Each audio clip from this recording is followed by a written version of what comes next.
You've been walking for hours. Your inventory is packed with iron and copper, resources that, at this point in the game, barely matter anymore. You're about to head back to the base, and then the ground shakes. A stone monument tears itself out of the sand right in front of you, and from its walls, something glows. A mineral you've never seen before. Green. Pulsing like it's alive. This isn't gold. This isn't iron. This is thorium. Welcome to Hytale Zone 2, the Howling Sands. And what you're about to discover won't just change your run, it will change everything you thought you understood about this world. If Zone 1 was your survival tutorial, Zone 2 is the final exam.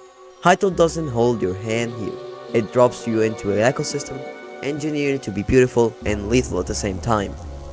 Geographically, Howling Sands is split into 4 distinct sub-biomes, each with its own personality. You start in the Golden Steeps, tall grassland, moderate climate, low risk. It's the transition zone, the calm before the storm, literally. Because the further inland you push, the terrain fractures into the Badlands, canyons dropping over 100 meters deep, shifting rocks, mesas, dunes that redraw the entire map, and at the heart of it all lies the desolate basin, a hell of pure sand where hidden quicksand patches wait beneath the surface, and the solar exposure drains your stamina faster than you can recover it. But there are moments of peace, the oases, rare, almost mythical zones of water and exotic vegetation. The fauna here doesn't forgive mistakes. Saber-toothed tigers are charged with knockback, coordinated higher packs, rattlesnakes hidden under tan surfaces, venomous scorpions that are activated at night, but survive long enough and you can tame desert horses, camels, and rams, all of which become your most valuable movement tools across the dunes. Let's talk about technological core of Zone 2, because if there's one single reason you cannot skip this biome, it has one name: thorium. And Hytale progression system, thorium represents the first major technological leap after you started copper and iron. Without it, your furnace hits a hard ceiling, your advanced workbench can't be upgraded, your entire crafting capacity stalls, and no amount of grinding earlier zones will fix that. Thorium is the key, and Zone 2 is the only door. And thorium doesn't make it easy for you.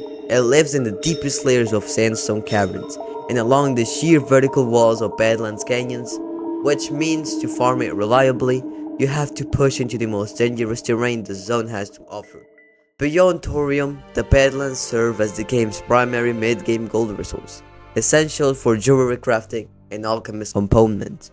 And here's a tip that most guys miss. In this biome, gold veins frequently appear on the surface of mushroom-shaped rock clusters. If you know what you're looking for, you can spot veins from a distance without touching a pickaxe. Zone 2 is, in every sense, the power transition biome. You enter as a survivalist with iron tools. If you play it right, you leave with the kit to dominate the rest of the map. Here's where Hytale does something most sandbox games never dare to attempt. It gives you a history, real history, with layers. Howling Sands is the stage for one of the game's deepest lore conflicts. The relationship between two civilians, the Pharans and the Scarids. The Pharans are multiple beings, bitter-pole fox-like creatures, nomadic, cautious. They build camp from lightweight fabric structures that can pack up and move with the wind at a moment's notice. Approach them without aggression, take your time, earn their trust, and they open up one of the game's best mid-game resources. Biome exclusive props and specialized tools you simply cannot craft on your own. The Pharans are allies worth of having, but their story is defined by something darker. For centuries, the Pharans were enslaved by the Scarid Empire.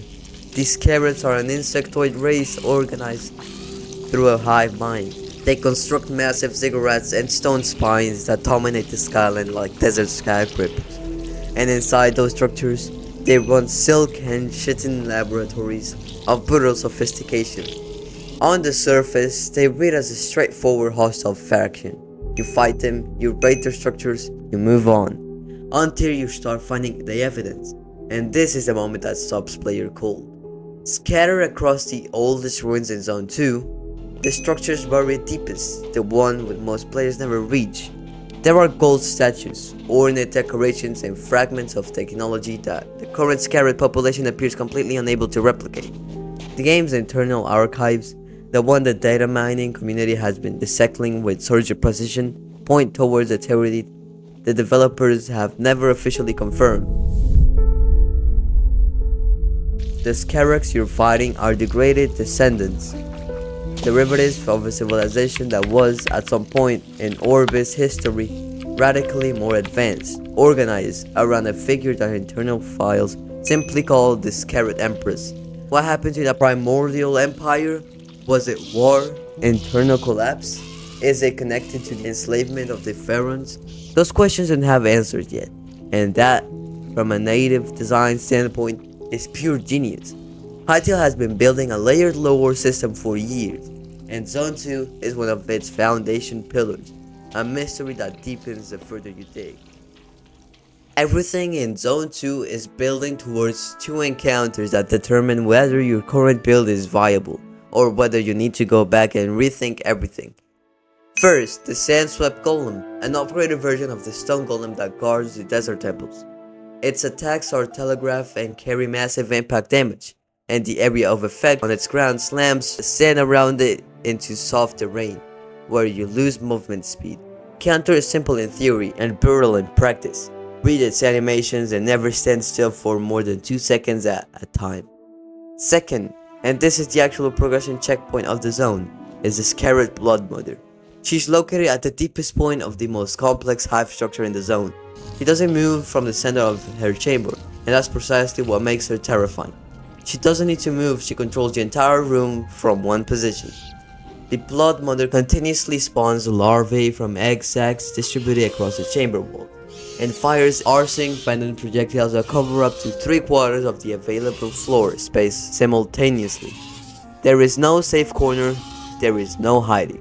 The winning strategy has 3 steps. 1. Identify and destroy the egg sacs before they hatch, using crossbows or any long-range weapon. 2. Use the fire or windmill burst to kill active larvae swarms, because in melee range you'll get overwhelmed in seconds. 3. Attack the Blood Mother herself with maces to break her guard, while keeping constant visual awareness of the chamber walls for the new hatching cycle. If you arrive at this post with daggers only, you will die. If you arrive without ranged weapons, you will die. This fight is a gear check disguised as a boss fight, and that intentional gating, the idea that your preparation determines your outcome, is one of the clearest examples of why Hytale isn't Minecraft with better graphics. It's a progression system built like clockwork.